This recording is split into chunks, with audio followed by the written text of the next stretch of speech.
नमस्कार नमस्कार नमस्कार मेरे प्यारे बच्चों, आ जाओ प्री बोर्ड के पेपर को हल कर लेते हैं। ये प्री बोर्ड का मॉडल पेपर है और एक बार शेयर कर दीजिए। 3 घंटे 15 मिनट का समय होता है और 70 का पूर्णांक। मैं इसको कोशिश करूंगा 1 घंटे के अंदर हल करवा दूं।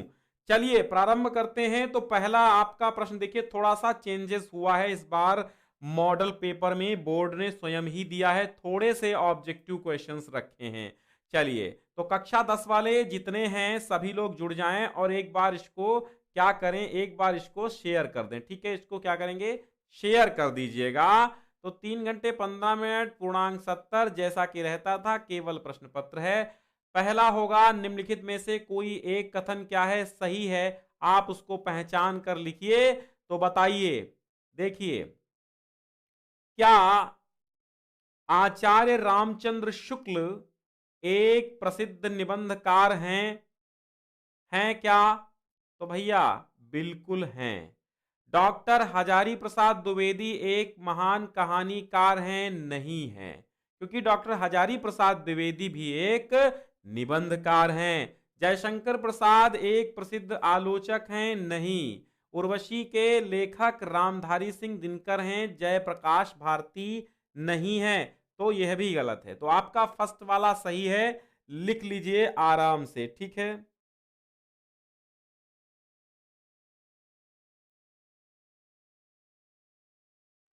चलिए। हाँ तो बेटा जी एक बार शेयर कर दो भाई सभी लोग।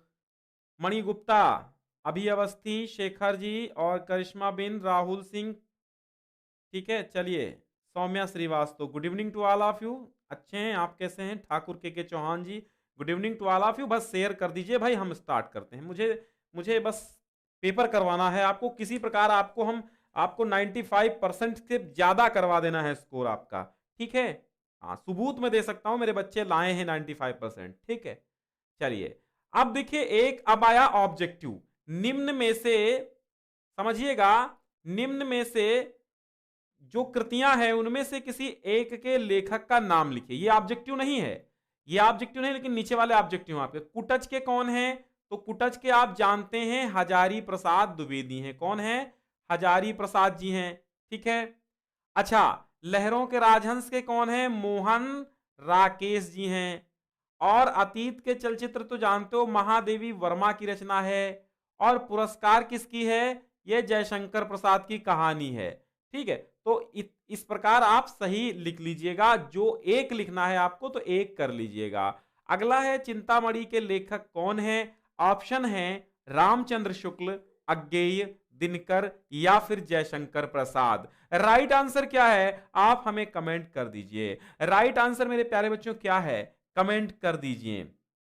मोहन राकेश बिल्कुल सही है। करिश्मा बिन जी, मोहित सिंह, जय हिंद भाई। अभी अवस्थी बस एग्जाम में बिजी था। अच्छा, एग्जाम में बिजी थे, चलो हो गया, अच्छा है। मोहित सिंह ए बोल रहे हैं, चलिए बिल्कुल सही बात है। रामचंद्र शुक्ल ने चिंतामणि लिखा है। बहुत छाया हुआ क्वेश्चन है, मोस्ट इंपॉर्टेंट है, देख लीजिएगा। फिर है, निर्मला के लेखक का नाम बताना है। निर्मला के लेखक कौन हैं? तो जो गोदान के लेखक हैं, जो गबन के लेखक हैं, जो मंगलसूत्र के लेखक हैं, जो प्रेमाश्रम के लेखक हैं। ठीक है, बालक राम जी और राजीव कुमार, प्रिंस यादव। ठीक है, सही है। तो जो गोदान के लेखक हैं, जो प्रेमाश्रम के लेखक हैं, जो सेवा सदन के लेखक हैं, जो गबन के लेखक हैं, जो कायाकल्प के लेखक हैं, वही कौन है? वही कौन है? वही हैं लेखक निर्मला के। तो ये हैं प्रेमचंद, नाम है मुंशी प्रेमचंद। बिल्कुल ए सही है, सौरभ तिवारी। आगे देखिए, देखिए एक आपको ऑब्जेक्टिव दो मिल गए, तीसरा ऑब्जेक्टिव देखो। कलम के सिपाही के लेखक कौन है? कलम के सिपाही के लेखक, कलम का सिपाही अमृत राय, जयशंकर प्रसाद, प्रेमचंद या फिर रामधारी सिंह दिनकर। आपको 3 से 4 देखने को मिलेंगे ऑब्जेक्टिव, तो आप तैयारी कर लीजिए भैया जी ऑब्जेक्टिव की। ठीक है ना? तो कलम का सिपाही के लेखक कौन है? अमृत राय हैं। अच्छा, कलम की सिपाही पूछे क्या है, तो भैया ये जीवनी है। और पूछे किसकी है, तो मुंशी प्रेमचंद जी की है। लेखक उनके पुत्र अमृत राय हैं। ओके, अमृत राय धनपत राय के पुत्र हैं। और धनपत राय कौन? प्रेमचंद। रीतिकाल की दो प्रमुख प्रवृत्तियों का उल्लेख कीजिए। रीतिकाल की दो प्रमुख प्रवृत्ति, देखिए प्रवृत्तियां जितनी भी होती हैं, मेन प्रवृत्तियों से 2 अंक के आपके प्रश्न बनते हैं। विशेषताएं प्रवृत्तियां, देखिए 4 अंक आपके मिल गए। 4 अंक हमेशा आपको प्राप्त करना है। तो मेरी एक प्लेलिस्ट बनी हुई है जिसका नाम है विभिन्न कालों की प्रवृत्तियां, विभिन्न कालों की विशेषताएं। ठीक है, तो वो प्लेलिस्ट आपको मिल जाएगी, उसमें सभी कालों की प्रवृत्तियां, सभी कालों की विशेषताएं हैं। आप वहां से देखिए और 4 अंक ग्रहण कीजिए। अच्छा, अब रीतिकाल की 2 विशेषताएं बताना है। श्रृंगार रस की प्रधानता, ठीक है, श्रृंगार रस की प्रधानता, ठीक है, श्रृंगार, और नायिका चित्रण, नायिकाओं का चित्रण, ठीक है, नायिका भेद, नायिका भेद भी लिख सकते हैं। श्रृंगार रस की प्रधानता और आश्रयदाताओं की प्रशंसा, यह भी एक प्रवृत्ति है, रीतिकाल की भी है, वीरगाथा काल की भी है। क्योंकि आप समझिए, क्योंकि जो राजा जयसिंह थे, वो राजा जयसिंह थे, उनके यहां बिहारी लाल जी थे, और महाकवि भूषण भी पृथ्वीराज चौहान के यहां थे। तो आश्रयदाता की प्रशंसा ये भी लिख सकते हैं आप। तो हो गया। अब देखिए, छायावाद की 2 प्रवृत्तियां कह रहा है। छायावाद की 2 प्रवृत्तियां, प्रवृत्तियों का मतलब है 2 विशेषताएं। छायावाद की 2 विशेषताएं लिखिए। तो छायावाद की 2 विशेषताएं बताइए। नंबर 1, सौंदर्य एवं प्रेम, बहुत अच्छी, सौंदर्य एवं प्रेम सबसे मोस्ट इंपॉर्टेंट, ठीक है, सौंदर्य एवं प्रेम। और दूसरा क्या है, रहस्यवाद, ठीक है, रहस्यवाद या रहस्यवादी भावना। ये 2 प्रवृत्तियां इतनी जबरदस्त हैं छायावाद की, बार बार आती रहती हैं। अब कहता है किन्हीं दो प्रगतिवादी कवियों के नाम लिखिए। तो प्रगतिवादी कवि, 2 प्रगतिवादी कवि कौन हैं? तो ये 2 प्रगतिवादी देखिएगा। एक तो आप दिनकर लिखिए, दिनकर लिख लीजिए, प्रगतिवादी हैं। और निराला भी प्रगतिवादी हैं, निराला भी हैं, दिनकर भी हैं, निराला भी हैं। लेकिन दिनकर और शिवमंगल सिंह सुमन रख लो, शिवमंगल सिंह सुमन, ठीक है, हाँ, शिवमंगल सिंह सुमन। इसके बाद आप कमेंट कर दीजिएगा कि किस क्वेश्चन बैंक का मैं मॉडल पेपर लेकर आऊं, आपको हल कराऊं, मैं वो हल करा दूंगा प्रैक्टिस के तौर पे। ठीक है, कमेंट कर देना कौन से मॉडल पेपर का पहले लेकर के आऊंगा, कौन से मतलब क्वेश्चन बैंक का। अब देखिए ये आया, देखिए ये मॉडल पेपर बिल्कुल जेन्युइन है, एकदम बनाया गया, एकदम, मतलब ये क्या है, ओरिजिनल, मतलब ओरिजिनल का मतलब है बनाया हुआ। ऐसा नहीं है कि कहीं से उठा के मैंने दे दिया या बार बार मैं दोबारा रिपीट कर रहा हूं। हाँ, वो अलग बात है, ये गद्यांश जो आ गया है, ये मैं पहले मॉडल पेपर दे चुका हूं एक वार्षिक वाला, उससे रिलेटेड ये गद्यांश आ गया है। तो आप ये मत सोचिएगा कि मैं वही रोज देता हूं, नहीं, मेरा मेरा मैं एक तो बहुत जल्दी दूंगा नहीं, और दूंगा तो वो क्या होगा, वो नकल नहीं होगी, वो बार बार कहीं से रिपीटेड नहीं होंगे। रिपीटेड तो हो सकते हैं 1-2 गद्यांश, लेकिन बार बार एक ही चीज को मैं तोड़ मरोड़ के नहीं देता हूं, हर हर बार मैं नया चीज देता हूं। आप मिला लीजिए, सब कुछ चेंज नहीं होगा। मतलब ये है, आपका 90% चेंज मिलेगा, 10% चीजें सम्मिलित रहती हैं हर एक मॉडल पेपर में। ठीक है, तो इसका उसमें जाया करता है, इसलिए जो पुराना मॉडल पेपर होता है, आपका पुराना हुआ पेपर, उसको भी आप पढ़िए, 1-2 इधर उधर हो जाते हैं अगले बोर्ड परीक्षा में। अब देखिए, ये गद्यांश आया है, उससे नीचे दिए गए प्रश्न है, तो मैं प्रश्नों को हल करा देता हूं, बस सीधी सी बात हो। फिर गद्यांश का संदर्भ लिखिए। तो ये मित्रता का है, आप पहचान लीजिए। मित्र का कर्तव्य इस प्रकार बताया गया है कि उच्च और महान कार्य में हर प्रकार सहायता देना, मन बढ़ाना और साहस दिलाना कि अपनी निज सामर्थ्य से बाहर का काम कर जाओ। अब कहता है गद्यांश का संदर्भ, तो ये संदर्भ क्या, मित्रता पाठ से लिया गया है। तो आप क्या लिखेंगे, प्रस्तुत गद्यांश हमारी पाठ्य पुस्तक के गद्य खंड के मित्रता नामक निबंध से उद्धृत है, इसके लेखक रामचंद्र शुक्ल हैं। तो ये मित्रता पाठ है और रामचंद्र शुक्ल इसके लेखक हैं। ठीक है, अब देखिएगा रेखांकित अंश की व्याख्या। अब ऊपर रेखांकित अंश है, इसको आप अपने हिसाब से व्याख्या करना है, आपको कैसे करना है। यह कर्तव्य उसी से पूरा होगा जो दृढ़चित्त और सत्य संकल्प का हो। यानी कि सच्ची मित्रता किससे पूरी होगी, सच्ची मित्रता वाला कर्तव्य, और एक मित्र दूसरे मित्र को अभिप्रेरित करे मोटिवेट करे, यह कर्तव्य उसी से होगा जो दृढ़ चित्त होगा, यानी दृढ़ संकल्पों वाला होगा, सच्चे संकल्पों वाला होगा। इससे हमें ऐसे ही मित्रों की खोज में, अतः हमें इस प्रकार के मित्रों की तलाश में रहना चाहिए जो हमसे अधिक सेल्फ कॉन्फिडेंस वाले, अर्थात आत्मबली हो, हमसे ज्यादा उनमें आत्मबल हो, हमसे ज्यादा वे श्रेष्ठ हो और हमें सन्मार्ग पर ले जाएं। ऐसे मित्रों की हमेशा हमें तलाश में रहना चाहिए। इस प्रकार आप इसकी व्याख्या कर देंगे। फिर कहता है हमें मित्रों की, कैसे मित्रों की खोज में रहना चाहिए, वही उत्तर हो गया। मित्र का कर्तव्य कैसा होना चाहिए, तो मित्र का कर्तव्य इस प्रकार बताया गया है कि उच्च और महान कार्य में हर प्रकार सहायता देना, मन बढ़ाना और साहस दिलाना कि तुम अपनी निज सामर्थ्य से बाहर काम कर जाओ, वो ही सच्चे मित्र का कर्तव्य है। कितना जीवन बरस पड़ा है इन दीवारों पर, जैसे फसाने अजायब का भंडार खुला हो।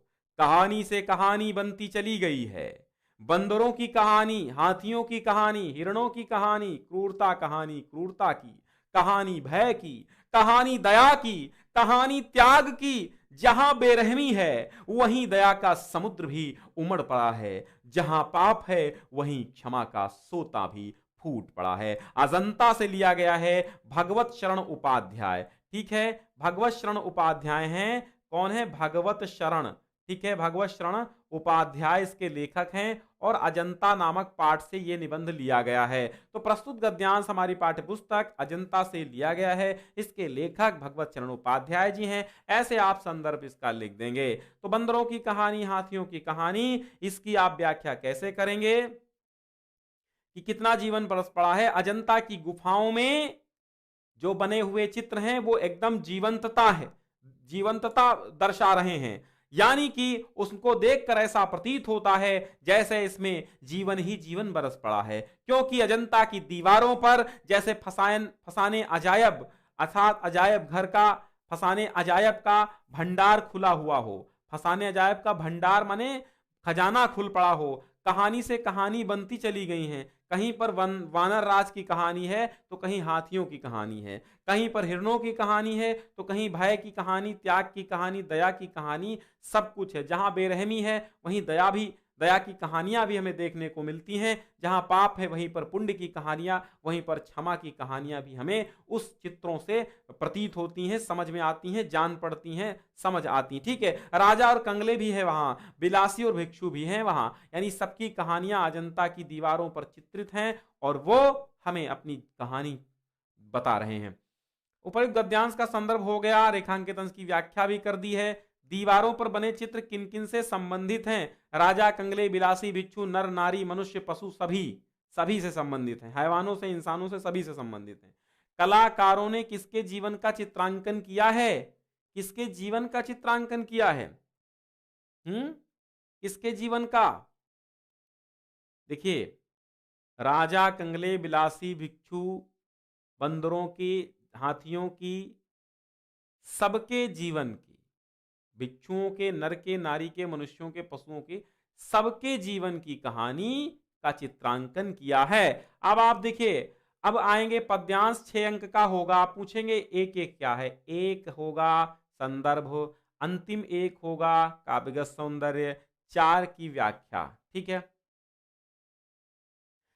देखिए यहां पे डॉट डॉट कर दिया गया है, क्यों, क्योंकि ये बार बार मैं पढ़ा चुका हूं और बार बार ये आता रहता, मोस्ट इंपॉर्टेंट है। आप जो है इसको, पहले ही पाठ का है ये, सूरदास का है, तो इसको ध्यान दीजिएगा। निर्गुण कौन देश को वासी, मधुकर कही समुझाई सौह दे, बूझत सांच नहासी, बूझत सांस नहासी, निर्गुण कौन देश को वासी। सूरदास का है, इसको कर लेना आप लोग, दूसरा हम करवा रहे हैं क्योंकि बीच से आ गया है। विषुवत रेखा का वासी जो, जीता है नित हाँफ हाँफ कर, रखता है अनुराग अलौकिक यह भी अपनी मातृभूमि पर। ध्रुववासी जो हिम में तम में जी लेता है कांप कांप कर, वह भी अपनी मातृभूमि पर कर देता है प्राण निछावर, कर देता है प्राण निछावर। देश प्रेम वह पुण्य क्षेत्र है, अमल असीम त्याग से विलसित। तो ये आपका देश प्रेम यानी कि स्वदेश प्रेम से लिया गया है। और स्वदेश प्रेम आप जानते हैं, स्वदेश प्रेम किसने लिखा है? तो राम नरेश त्रिपाठी जी का है। किसका है? राम नरेश त्रिपाठी जी का। स्वदेश प्रेम राम नरेश त्रिपाठी जी का है। समझ में आया? राम नरेश त्रिपाठी, स्वदेश प्रेम राम नरेश त्रिपाठी। ठीक है, तो आप इसको समझिए। प्रस्तुत पद्यावतरण में या प्रस्तुत पद्यांश हमारी पाठ्य पुस्तक के काव्य खंड के स्वदेश प्रेम नामक शीर्षक से उद्धृत है। इसके लेखक राम नरेश त्रिपाठी जी हैं। ठीक है, तो प्रस्तुत पद्यांश में प्रसंग लिख दीजिए। प्रस्तुत पद्यांश में राष्ट्र भक्ति को दर्शाया गया है। तो अब लिखिएगा कि राम नरेश त्रिपाठी जी कहते हैं कि जो सच्चा देश प्रेमी है, एक व्यक्ति जो विषुवत रेखा पर, विषुवत रेखा अर्थात जहां पर जिसको हम भूमध्य रेखा कहते हैं, जो भूमध्य रेखा का निवासी है, एक व्यक्ति जो भूमध्य रेखा का निवासी होता है, जो जहां पर गर्मी ही गर्मी रहती है, एकदम काला पड़ जाता है आदमी, सूर्य की किरणें सीधी पड़ती हैं, वो जीता है नित हाफ हाफ कर, नित्य प्रति हाफ हाफ करके जीवन व्यतीत करता है, परंतु रखता है अनुराग। अनुराग माने प्रेम, अलौकिक माने दिव्य, लेकिन दिव्य प्रेम रखता है, यह भी अपनी मातृभूमि से। यानी वो मातृभूमि जो उसको जला रही है, तपा रही है। तो मां अगर खराब हो तो क्या मां को हम छोड़ देंगे? नहीं। तो वही यहां पर कवि राम नरेश त्रिपाठी जी कहते हैं कि जो विषुवत रेखा के एक निवासी, जो सुबह से शाम तक 24 घंटे में 12 घंटे की धूप सहता है, रात में गर्मी सहता है, नित्य प्रति हाँफ हाँफ कर जीवन जीता है, लेकिन वह भी अपनी मातृभूमि पर अलौकिक अनुराग, अलौकिक प्रेम रखता है। ध्रुववासी और जो ध्रुवों पर रहने वाले जो लोग हैं, जहां 24 घंटे सर्दी पड़ती रहती है, हिम में तम में, और जहां पर बर्फ ही बर्फ है, अंधकार ही अंधकार है, जो 24 घंटे बर्फ में और अंधकार में जीते हैं, कांप कांप कर जीते हैं, वह भी अपनी मातृभूमि पर अपने प्राणों को न्यौछावर कर देते हैं। ऐसा हमारा होता है राष्ट्र प्रेम। राष्ट्र प्रेम इसके भाव साम्य में लिखिएगा कि किसी ने बैठे हुए पेड़ पर एक पक्षी को देखा, उस पेड़ में आग लगी थी, तो उसने क्या कहा? उसने कहा कि आग लगी इस वृक्ष में, जलते इसके पात, और तुम क्यों पंछी ना उड़े जब पंख तुम्हारे पास। यानी उसने कहा कि हे पक्षी, स्वदेश प्रेम अगर निबंध आ जाए तो ये पंक्तियां याद कर लेना और लिख देना, मैंने इंपॉर्टेंट में दिया है स्वदेश प्रेम। ठीक है, बिल्कुल। दीपक गुप्ता बिग फैन, बिल्कुल धन्यवाद। सोमेश बघेल जी, दीपक गुप्ता जी, बिल्कुल आप बिग फैन हैं, मैं भी आप सभी का बिग फैन हूं, ऐसा कोई नहीं दिक्कत है। हाँ, मणि गुप्ता जी, क्लास 11 का वीडियो भी आएगा भाई, परेशान को इसके बाद आएगा।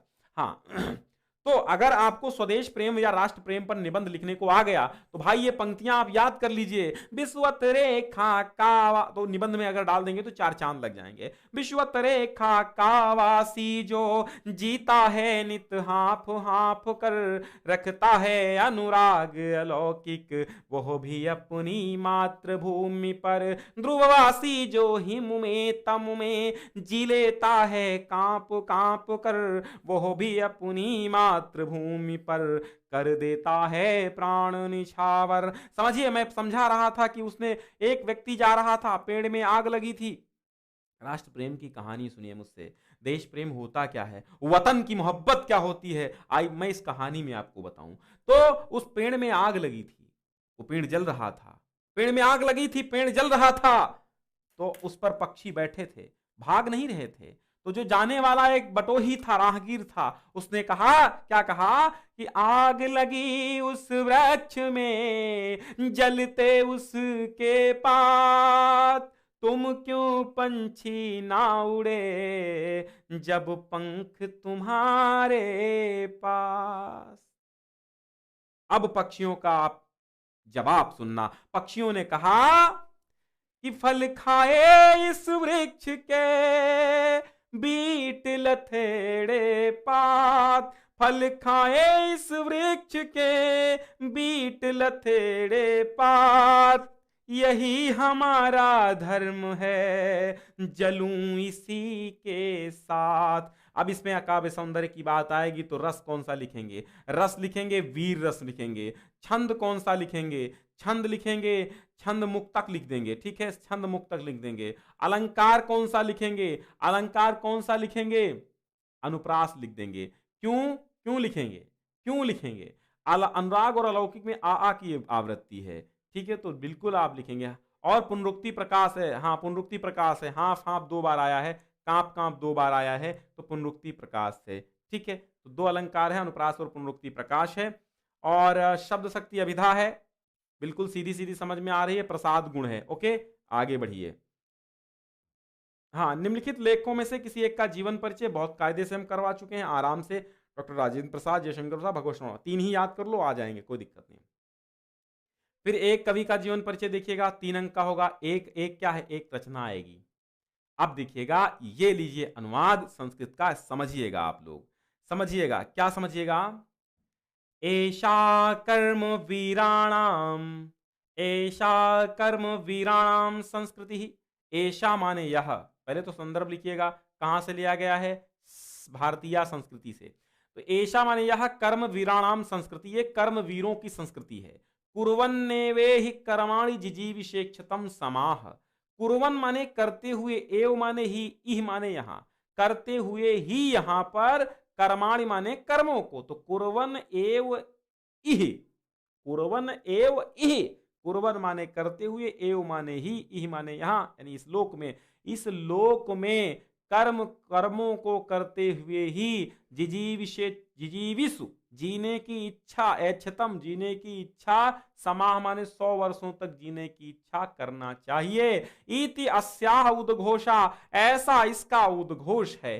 पूर्वम कर्मम, पहले कर्म, तदनंतरम फलम, इसके पश्चात फल। इति अस्माकं संस्कृते नियमः, यह हमारी संस्कृति का नियम है। इदानीम, अब, यदा माने जब, वयम माने हम, राष्ट्रस्य माने राष्ट्र का, नवनिर्माणे अपने राष्ट्र के नवनिर्माण में, संलग्नाः स्मः संलग्न थे, निरंतरम कर्म करणम अस्माकं मुख्यम कर्तव्यम, तब निरंतरम कर्म करणम, निरंतर कर्म करना अस्माकं मुख्य कर्तव्यम, हमारा मुख्य कर्तव्य है। निजस्य श्रमस्य फलम योग्यम, अपने ही श्रम का फल भोगना, अन्यस्य श्रमस्य शोषणम सर्वथा वर्जनीयम, और दूसरों के श्रम का शोषण करना सर्वथा वर्जनीय है। यदि वयम विपरीतम आचरामः, यदि हम विपरीत आचरण करेंगे, तदा न वयम सत्यम भारतीय संस्कृते उपासका, तदा माने तब, ना माने नहीं, वयम माने हम सब। देखिए एक एक मीनिंग समझना है तो चैप्टर पढ़िए, वहां आप समझिए। यहां पर अगर हम एक एक समझाएंगे बहुत लंबा टाइम जाएगा।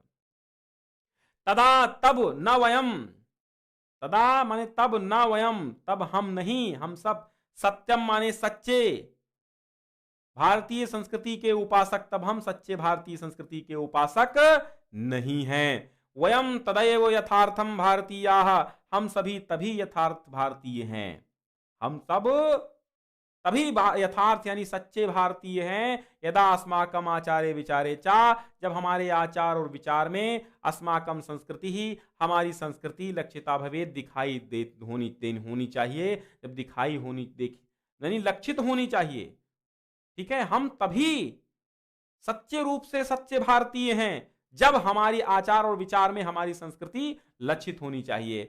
अभिलाष अभिलाषामः, हम इच्छा करते हैं, वयम यत विश्वस्य, विश्वस्य अभ्युदाय भारतीय संस्कृते एकः दिवसः संदेशः लोके सर्वत्र प्रसिद्ध। अभिलाषामः, इच्छा करता हूं, वयम हम सब इच्छा करते हैं, वयम माने हम सब, अभिलाषामा में इच्छा करते हैं, यत माने कि विश्वस्य, विश्व की, अभ्युदय माने उन्नति के लिए, भारतीय संस्कृति है, भारतीय संस्कृति एक दिवसा संदेशा, भारतीय संस्कृति का एक दिन संदेश, लोके सर्वत्र प्रसरित, लोक में एक दिन फैलेगा, ठीक है, प्रसरित माने फैलना चाहिए। अच्छा, एक या तो आप श्लोक कर दीजिए, मानम हित्वा प्रियो भवति, क्रोधम हित्वा न शोचति, कामं हित्वार्थवान् भवति, लोभं हित्वा सुखी भवेत्, लोभं हित्वा सुखी भवेत्। मानम हित्वा, मान त्याग करके व्यक्ति प्रिय हो जाता है। समझिएगा, कहां से लिया गया? जीवन सूत्राणी से लिया गया है, जीवन सूत्राणी से लिया गया है। समझिए, तो ये क्या है कि मानम हित्वा प्रियो भवति। किस ऐप का प्रयोग करते हो बताइए? क्या ऐप भैया? फैक्ट का है परेशान, कौन सा ऐप? क्या मतलब, हम समझ नहीं पाए। ऐप नहीं, मैं यूट्यूब पे पढ़ाता हूं। चलिए, मानम हित्वा प्रियो भवति, मान माने घमंड, हित्वा माने त्याग कर, प्रियो माने प्रिय, भवति माने होता है। कौन? एक मनुष्य। एक मनुष्य क्रोधम हित्वा, हित्वा माने त्याग कर, एक मनुष्य क्रोध को त्याग कर न सोचती, शोक नहीं करता है, और कामम हित्वा अर्थवान भवति, कामना को त्याग कर, हित्वा माने त्याग कर, कामम माने कामना को, अर्थवान माने धनवान, भवति माने हो जाता है। लोभम हित्वा सुखी भवेत, और लोभ को त्याग कर मनुष्य सुखी हो जाता है। तो आप त्यागिए, घमंड त्यागिए, आप सबके प्रिय हो जाएंगे। क्रोध त्यागिए, आप सबके क्रोध त्यागिए, आप शोक नहीं करेंगे।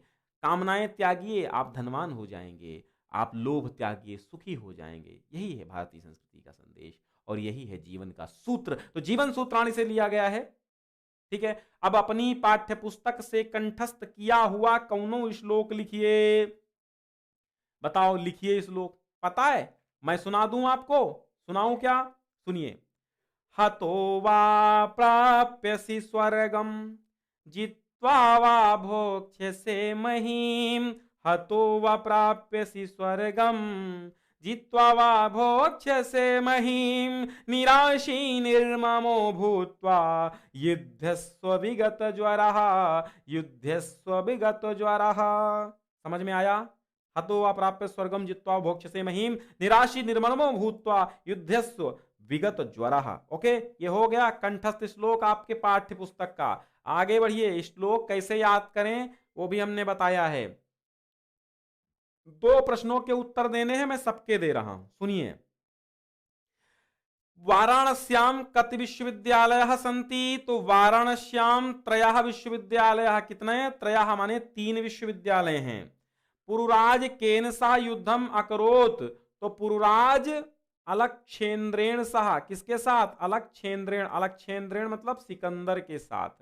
पदेन विना किम दूरम याति? तो इसका उत्तर हो जाएगा पत्रम। विश्वस्यम सृष्टा कः ईश्वरा। देखिए, इसको आप डाउनलोड कर लीजिएगा।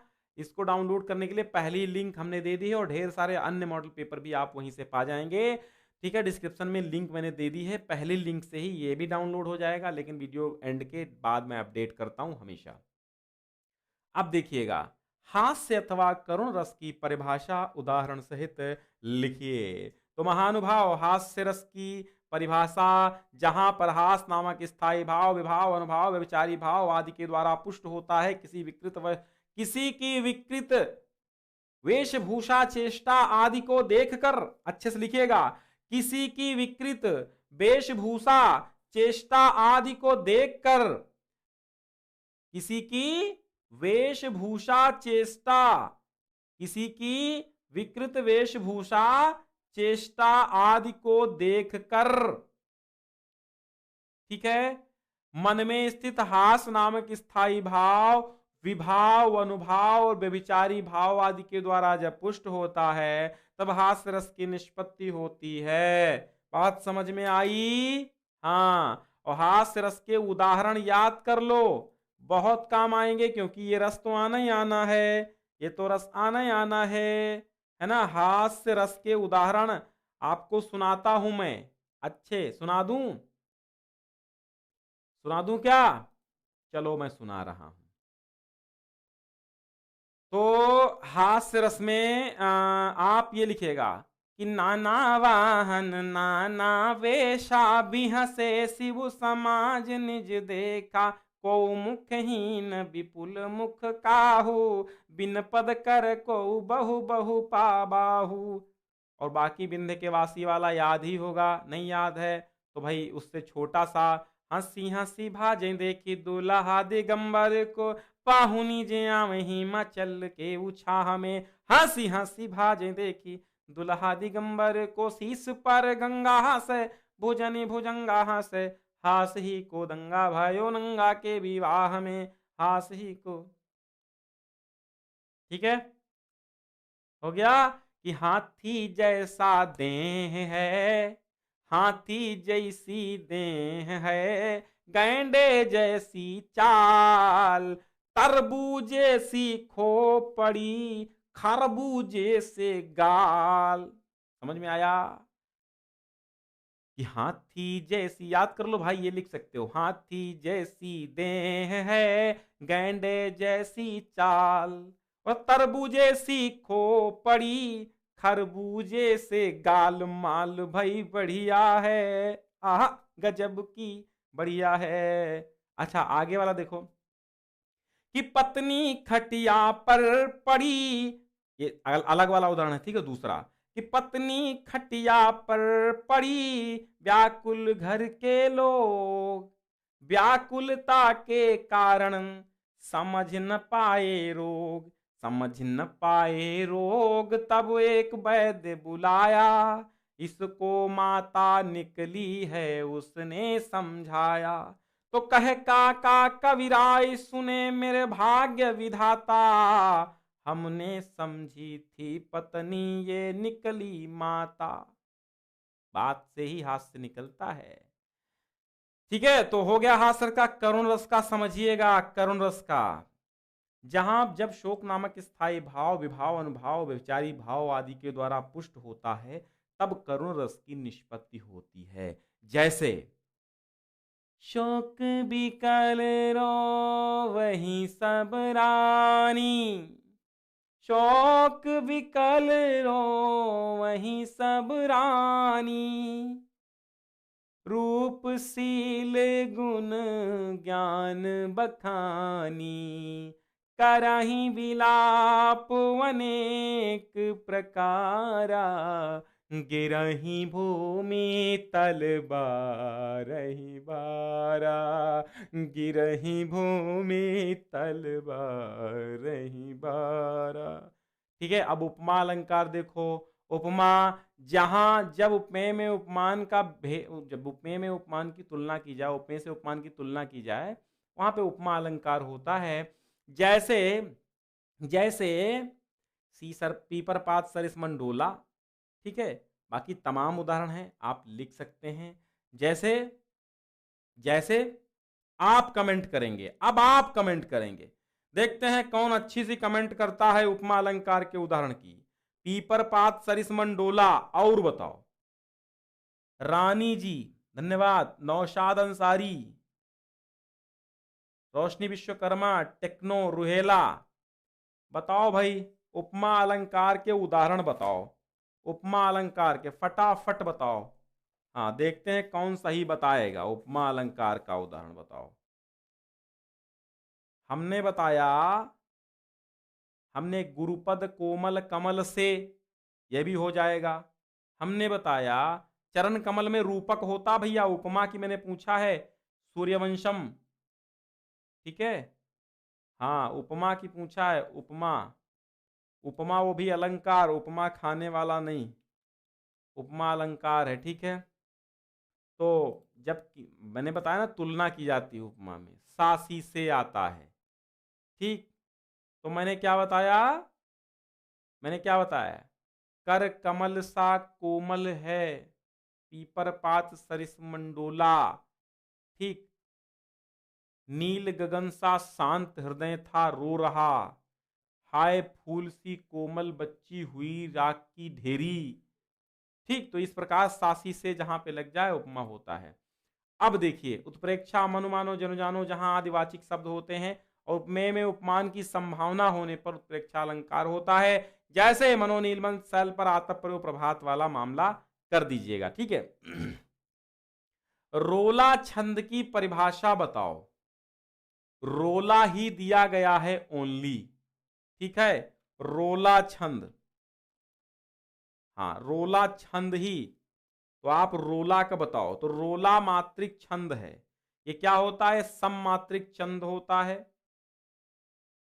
कुल मिला के 24 मात्राएं होती हैं, 4 चरण होते हैं, 11-13 पे यति होती है। ठीक। हाँ, तो समझ लीजिएगा रोला। रोला हमने बताया था कौन सा? रोला छंद के तमाम उदाहरण बताए हैं, जरा एक बार कमेंट कीजिए। हाँ, सौरभ तिवारी 24 मतलब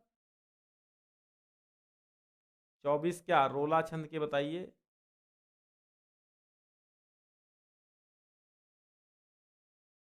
तो मैं सुना देता हूं आपको। उठो उठो हे वीर आज तुम निद्रा त्यागो, करो महासंग्राम नहीं कायर हो भागो, तुम्हें वरेगी विजय अरे यह निश्चय जानो, भारत के दिन लौट आएंगे मेरी मानो। ठीक है। लोल लहर लही पवन एक पे इकइत आवत, जिमि नर गण मन विविध मनोरथ करत मिटावत। और देखिए सबसे बार बार मैं यही बताता हूं, वो याद कर लो।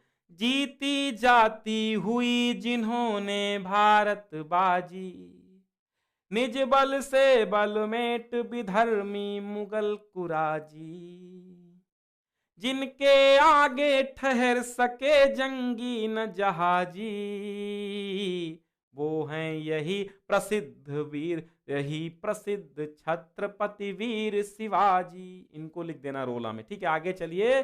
और अब आता है आपकी कमेंट करने की बारी। आ गए हैं उपसर्ग, और बना दो एक एक शब्द। बताओ, उप का बनाओ, उप का। उपवन, ठीक है, उपकूल, अभि का अभ्युदय, अभिषेक, दो दो बना रहा हूं, एक ही की बोल रहा है। अध्यक्ष, अधिनायक लिख लो, अध्यक्ष भी हो जाएगा। अधिनायक संधि से अध्यक्ष बनता है, अधिनायक। अधि, हाँ, अधिष्ठाता, अधिष्ठाता। सह, सहयोगी, सहकार, सहकारिता, सुलोचना, अनुकूल, सुनैना, अनुविष्णु, अनुगमन। हो जाएगा ना। अब प्रत्यय से बनाओ। प्रत्यय से क्या बनाओगे? अन से अनजान, ठीक है। ता से लघुता, आई से लिखाई, अक से पाठक, हट से आहट, त्वा से लघुत्व, अन से तो बना दिया। ठीक है, आगे बढ़ो। समास विग्रह करना है। पाप पुण्य, पाप और पुण्य दो ही समास हैं, आप समझिए। पाप और पुण्य द्वंद्व समास। नौ ग्रहों का, नव ग्रहों का समाहार, तो क्या हो जाएगा? नवग्रह, यानी कि द्विगु समास। त्रिवेणी, 3 वेणियों का समूह, द्विगु हो जाएगा। सुख और दुख द्वंद्व हो जाएगा। तत्सम लिखना है। आम का आम्र लिखो, ओठ का ओष्ठ लिखो, ठीक है। कपूर का कर्पूर लिख दो, घटिका का घड़ी लिखो। वैसे घटिका तत्सम है, ठीक है। घंटी घड़ी लिख सकते हो। 2 शब्दों के पर्यायवाची। अग्नि का आग, अनल, पावक दहन, ज्वलिनी ज्वाला, पत्थर का पाहन, पाषाण, आंख का अक्षी, नेत्र नयन, पवन का वायु, अनिल, समीर। फिर देखिएगा संधि भी करना है आपको। स्वागतम हो जाएगा, सुआगतम, स्वागतम। मधुवरी, मध्वरी, और संधि का नाम क्या लिखोगे? संधि का नाम आपकी यड़ है। अत्यधिकम, अत्यधिकम। गुरुवादेशः, गुरुवादेशः। ठीक है। फिर देखिएगा शब्दों के रूप, तृतीया विभक्ति बहुवचन, फल। तृतीया विभक्ति बहुवचन में फल का बताइए। ठीक, तृतीया बहुवचन। अच्छा, इसकी कमेंट करो, देखते हैं शब्द रूप आपके तैयार है नहीं तैयार हैं, देखते हैं भैया। हमने रटाया है आपको शब्द रूप, शब्द रूप रटाया है बेटा जी। देखो, करो कमेंट, करो कमेंट, बताओ मुझको। हाँ, मैं बता रहा हूं, मैं, बताओ ना।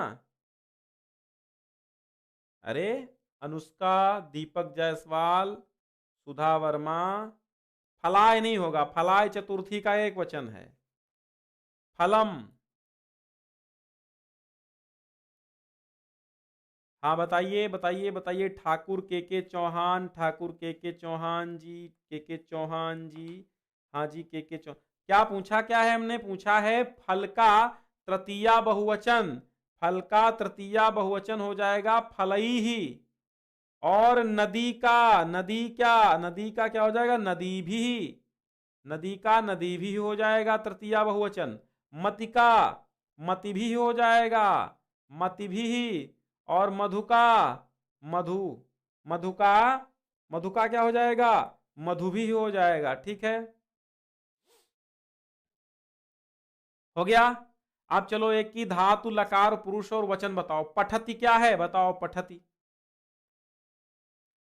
फलम, फलम, फले, ऊपर से नीचे, फलम, फलम, फलेन, फलाय, फलात, फलस्य, फले, फल, फले, फले, फलाभ्याम क्यू, फलयो, फलयो, हे, फले, फलानी, फलानी, फलैहि, फलेभ्यः, फलेभ्यः, फलानाम, फलेषु, फल। ठीक है, ऐसे पढ़ाया था हमने आपको। पठति का बताइए। पठति, पठता, पठन्ति, पठसि, पठतः, पठथ, पठामि, पठावः, पठामः। बताया था ना, तो बताओ पठति क्या है? पठ धातु है, लट लकार है, प्रथम पुरुष है, एक वचन है। ठीक। आहसत क्या है? हस धातु है, लंग लकार है। ठीक। आहसत क्या है? हस धातु है, लंग लकार है। बोलो हाँ। है। आहसत क्या है? पठ धातु है, लंग लकार है, प्रथम पुरुष है, और है क्या? एक वचन है। पठेव क्या है? पठेव बताओ, अब पठेव का बताओ। पठेव, पठेव में फिर क्या है? पठ धातु है, पठ धातु है, और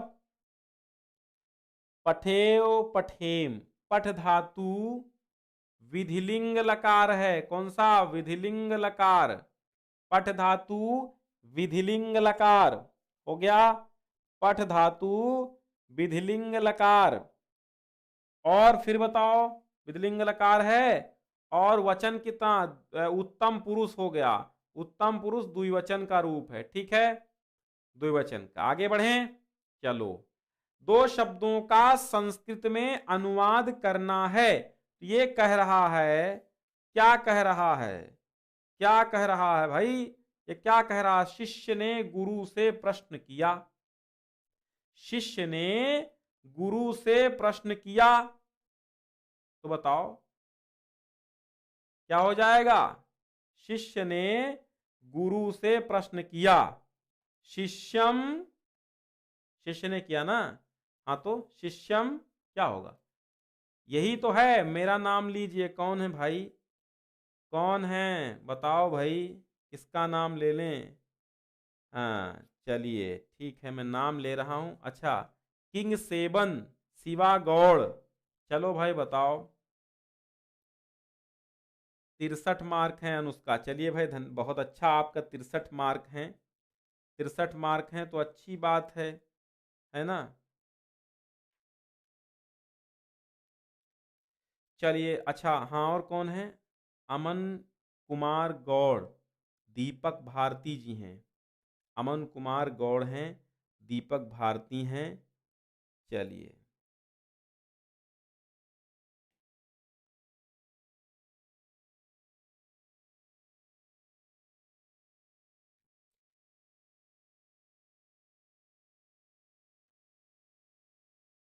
ठीक, शिष्य ने गुरु से प्रश्न किया, मैंने ये पूछा था ना आपसे। शिष्य ने गुरु से प्रश्न किया, तो बोलो शिष्यम नहीं होगा भैया, शिष्य होगा, क्योंकि शिष्य ने लगा ना, तो शिष्य गुरून, गुरु से ना तो गुरून। प्रश्नम, क्या प्रश्नम, और किया का मतलब पूछा, यही तो है। किया का मतलब पूछा, तो पूछा का मतलब अपृच्छत। ठीक है, आगे बताओ। माता भूमि से बढ़कर है, माता भूमि से बढ़कर, माता भूमे गुरुतरा, माता भूमे गुरुतरा, वाराणसी गंगा के किनारे स्थित है। चलो यहां लिखने की जगह नहीं है तो ऐसे बता देते हैं, वाराणसी गंगाया, गंगा तटे स्थितास्ति, ठीक है, गंगा तटे स्थितास्ति, तुमको पढ़ना चाहिए, त्वम पठे है, बस इतना कर दो, इतना कर दो, त्वम पठे है, बस हो गया। चाहिए का इसी में अर्थ आ गया। बच्चे मैदान में खेलते हैं, बालकाः क्षेत्रे क्रीडन्ति। ठीक, अब देखिए मैंने निबंध बताया था आपको, मैंने कल 7 निबंधों में कहा था 5 याद कर लेना। तो देखो 5 में अब जो मैंने वो 5 बताए थे, अब गौर करो, गौर करो कि उन 5 में से यहां पर आपको मिल एक पेपर में कितने रहे हैं, कितने मिल रहे हैं। जीवन में अनुशासन बताया वो मिला, विज्ञान के चमत्कार वो मिला, प्रिय पुस्तक वो मिली, वन रोपण या पर्यावरण वो मिला, बस ये नहीं मिला। तो बताओ आपको लिखना कितना है, एक, आपको याद कितने हो गए, 4। समझिए, तो इस प्रकार आप वही निबंध जो हमने बताए हैं बार बार हर पेपर में आपको देखने को मिलेंगे। अब आता है खंड काव्य। आप कर्ण खंड काव्य अगर पढ़ते हैं तो सारांश लिखिए, चरिचित्रण कर्ण का कीजिए। तो एक पात्र, एक देखिए चरिचित्रण तैयार कर लीजिए, किसी एक का ही उत्तर देना होता है, 2 प्रश्न आते हैं और या तो इसका उत्तर दीजिए या इसका, 2 में से एक का ही देना होता है, ठीक है।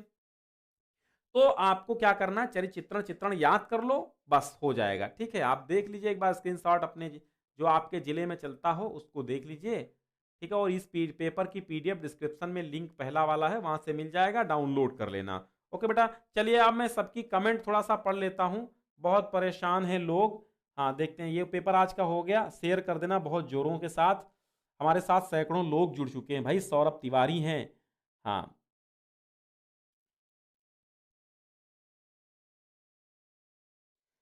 सिमरन पांडे, सौरभ सिंह, कन्हैया कुमार, हाँ बिल्कुल, निखिल राणा है, सचिन सिंह है, सौरभ तिवारी, राहुल सोनकर, सत्यम यादव, और रानी जी हैं, सुधा वर्मा है। हाँ बिल्कुल इजी पेपर आता है, कोई कठिन नहीं आएगा, ठीक है। कन्हैया लाल जी यूपी वाले हैं। सूरज सिंह, मैं आपका दोस्त बनूंगा, काहे नहीं बनूंगा भाई, हम तो आपको दोस्त हैं। हाँ रामायण जैसे पढ़ाते हैं, बिल्कुल भाई। सैनी प्रोमैक्स जी हैं, केशव हैं, अमन कुमार हैं, सूर्यवंशम, सुधा वर्मा, अनुष्का जी, सुरेश यादव, चलिए, और सुमित शुक्ला जी हैं, दीपक भारती, अभय राव, राम राम जी, कन्हैया कुमार, निखिल राणा, नसीम रजा, बॉलीवुड वाले भैया हैं, अनामिका यादव, बद्रीनाथ, कुसुमा देवी, पवन कुमार, चलिए भाई, अंशु चौहान जी, बिल्कुल 67-68 आएंगे, काहे नहीं। धन्यवाद, बहुत बहुत धन्यवाद। मिलते हैं कल एक नए पेपरवा के साथ, तब तक के लिए नमस्कार, प्रणाम।